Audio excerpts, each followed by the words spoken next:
So, hey, everybody, my name is Ryan Steinelson, and I have S with me. The reason why you might want to watch today's video is very simple, because we can show you how you can generate an additional $20,000 to $30,000 in revenue a month and probably save almost an equal amount in your overhead by implementing the strategies that we're going to talk about today. And so if you have any questions, please post them. So yeah, I'm really excited because this is such a new area of revenue generation, expense reduction, and time saving. I found S a while back and I found him by typing in messages for AI. And he came up in the search results as number one. And it was because at that time, we were looking for a solution so that we're not only answering the phone for our clients with artificial intelligence, but we can also have a reliable way to respond to message leads, both from the Google Local Service Ads platform and anywhere else that those messages might come in. Maybe it's worthwhile to do a demo now, right? Yeah. Because I ask people all the time, have you ever talked to an AI agent? Yep. This is the demo that we did. Yeah. Hi, this is All Service Accident Attorney's automated assistant. Can you please tell me, are you calling about an existing case or do you have a new personal injury matter that you need help with? I have a new matter. Can you please describe the incident that led to your injury, including what happened, where it happened, and when it occurred?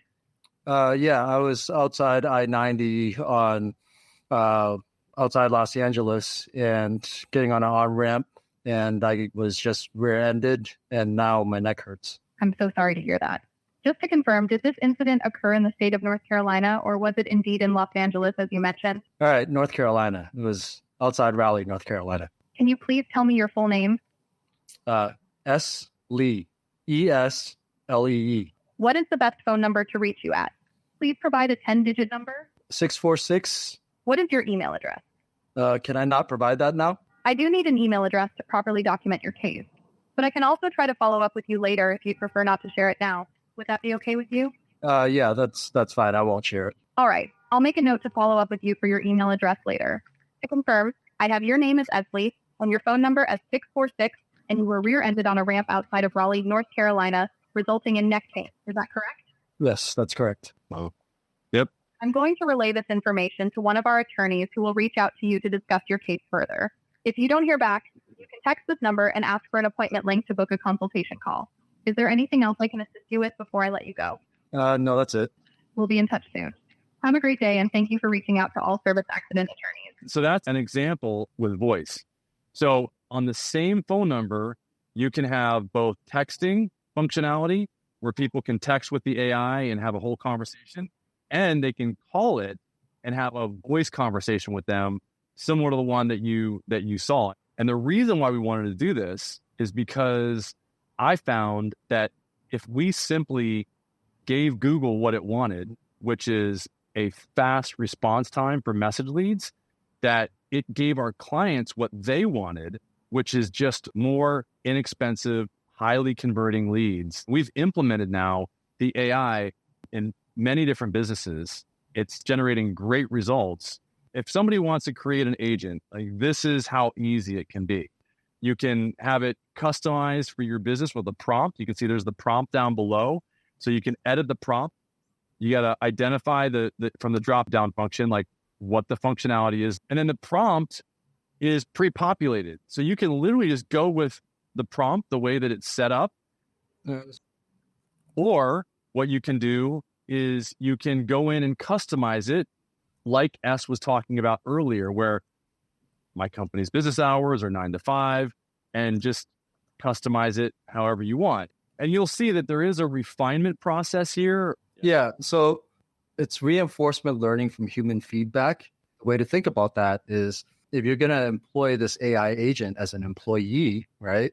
What would you even put as a job description if you were looking for an employee to answer the phone? You can copy and paste that listing in there, right, as the prompt. You literally just write that in and put in all the information about your business. You know, my website is ryancoaching.com, right? So let's change this back to, all right, coach, right? You are an AI coach for Ryan Steinelson. You coach me through the topic I bring up.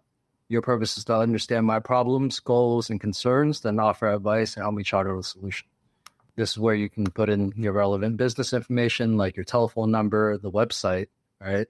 And then just like you would coach a person once they work for you, like, how do you want that conversation to go? Do you want to be conversational? Should it be casual? Should it be formal? And what's on top of a lot of people's minds is like guardrails, right? What if the AI says something that's inappropriate? We can address that right now, right?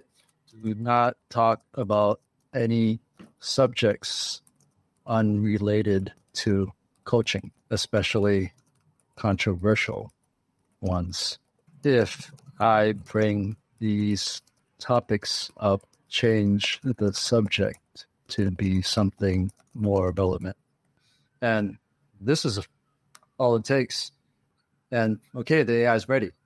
I hit text my number, and now it's sending me a text message. So I can keep that conversation, on my messaging app.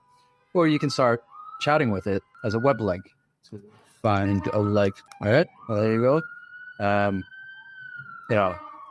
Who do you think should win the presidency? And this might fall into the category of, controversial or not. And yes, in this case, they asked, I appreciate your interest, but let's keep our focus on coaching. And it's not asking me questions, right? So this is how easy it is to create. And then when Ryan, you brought up one of the tools is reinforcement learning. And again, this is how you would teach somebody, an employee, right? You would have them go through some conversations, see how they answered some things. And maybe they answered 80% of the things right, but that 20%, you're like, that wasn't exactly right. That's not how I would have done it, right? Well, you hit thumbs down and you give it the response that you wanted, right? And what you do? That's awesome. Like now it's almost like with an employee, right? You listen to how they took that call and you're like, yeah, this thing kind of wrong. Let me go in and edit it. And really, like you said, it's reinforcement learning because it's different than fine tuning. There's various ways to train AI and, we provide all the ways to do it. The first step is really just to refine your prompt, right? Okay, so it said these hours and they're wrong. It made it up. Fine, go back into the prompt and say, our hours are this. And then there's kind of the additional ability to upload a knowledge base. So imagine again, you are a representative of XYZ law firm chatting with me, a potential lead. But I also told you, hey, read these 10 transcripts from the last calls that we got so you have an idea of how to answer all these, right? If you have those transcripts, it's easy to upload a knowledge base, right? We make it super easy where you can click and drag and, get your call logs, copy and paste that, right? Into some text document, upload it. And now how the AI behaves will be like, okay, well, this was my prompt. I'm a representative for XYZ law firm. And okay, I just read the 10 conversations. So I think I'm just going to try to mimic that behavior if somebody I talk to now says the same thing. Yeah. If you're a company, you have all kinds of documents, training manuals, things you send your clients, all of that. You could upload all of those things, right? And people are concerned about, I don't want personal data being revealed by the bot. Just clean that up, right? Replace, change the names, make sure you don't put in account information in there. Yeah. And then as a layer on top, you would tell the bot, do not provide any personal identifiable information. Yeah. And here, I will say that the other really fast way to do this is to take recordings of Google Meets, what we do a lot, or like my team does, or any YouTube content. And then I just send that over to Rev, R-E-V. It'll transcribe everything for you. And you would then upload that transcription file in this section right here. You would drag and drop it, and then it would be part of the knowledge base. And that's how easy it is. That's how you're training or you're teaching your agent over time. Yep. And, we have some things from some of our clients here. Let me just double click this, so this is a moving company, but it's a file that I know will read. Great. Now you're done. All right. Like whatever script it was, it's been uploaded. Yeah. And then there's websites too. Most businesses will have a lot of information on their website. So imagine not even typing all of that out. And the possibilities are really endless. You can change all the behavior sliders here. You can change how quickly it responds, things like that. And this is why for Google local service ads, it's really important you have an agent like this so that you can get a $50,000 increase in revenue over a 2 to 3 month period. That's what's going to happen. It's that simple.